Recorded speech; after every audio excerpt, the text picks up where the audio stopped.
Crypto currencies को digital currency भी कहा जाता है। ये एक तरह का डिजिटल एसेट होता है जिसका इस्तेमाल चीज़ों की खरीदारी या सर्विसेज के लिए किया जाता है। इन करेंसीज में क्रिप्टोग्राफी का इस्तेमाल होता है। यह एक इलेक्ट्रॉनिक सिस्टम होता है जिसका इस्तेमाल हम इंटरनेट के माध्यम से रेगुलर करेंसीज की जगह गुड्स और सर्विसेज को परचेज करने के लिए कर सकते हैं।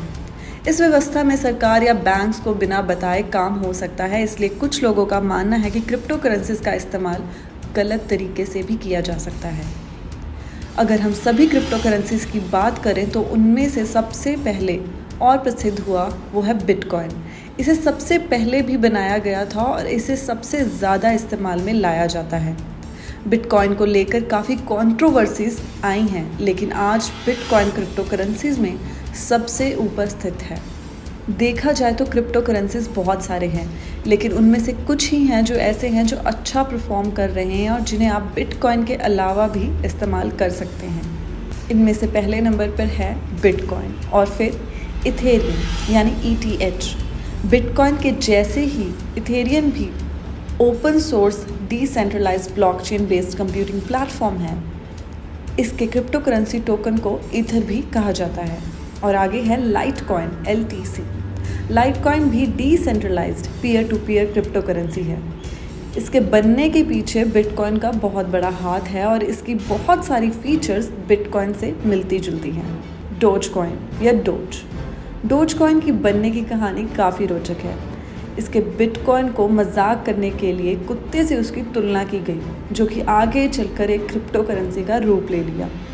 फेयरकॉइन या फेयरकॉइन एक बहुत ही बड़े ग्रैंड सोशली कॉन्शियस विजन का हिस्सा है, जो कि एक स्पेन बेस्ड कोऑपरेटिव ऑर्गेनाइजेशन है। ये बिटकॉइन की ब्लॉकचेन टेक्नोलॉजी का इस्तेमाल करता है, लेकिन ज़्यादा सोशली कंस्ट्रक्टिव डिज़ाइन के साथ। आगे है डैश।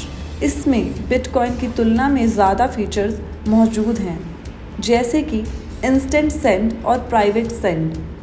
इंस्टेंट सेंड में यूज़र आसानी से अपने ट्रांजैक्शन को पूर्ण कर सकते हैं, वहीं प्राइवेट सेंड में ट्रांजैक्शन को पूरी तरह से सेफ हो जाते हैं ताकि यूज़र्स की प्राइवेसी को काफ़ी इम्पोर्टेंस दिया जाए। पीयर कॉइन यानी कि PPC।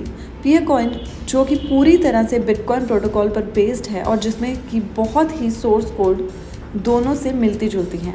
इसमें ट्रांजैक्शन को वेरीफाई करने के लिए प्रूफ ऑफ वर्क पर भी निर्भर किया जाता है, बल्कि प्रूफ ऑफ स्टेक सिस्टम पर भी निर्भर किया जाता है। रिपल या XRP। रिपल 2012 में रिलीज़ हुआ और ये डिस्ट्रीब्यूट ओपन सोर्स प्रोटोकॉल के ऊपर बेस्ड है। और इसी की तरह मोनेरो XMR। बिटकॉइन और मोनेरो में जो सबसे महत्वपूर्ण अंतर है वो ये है कि बिटकॉइन में हाई एंड GPU का इस्तेमाल होता है, वहीं मोनेरो में CPU का इस्तेमाल होता है, जो कि कंज्यूमर लेवल है। क्रिप्टो करेंसी को इस्तेमाल करने के फ़ायदे क्या हो सकते हैं? क्रिप्टो करेंसी में फ्रॉड होने का चांसेस बहुत ही कम हैं।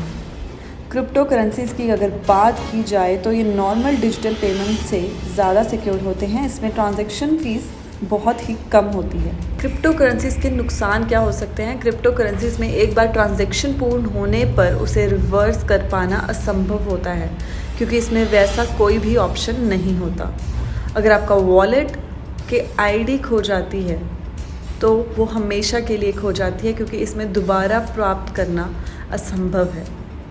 Thank you and don't forget to subscribe.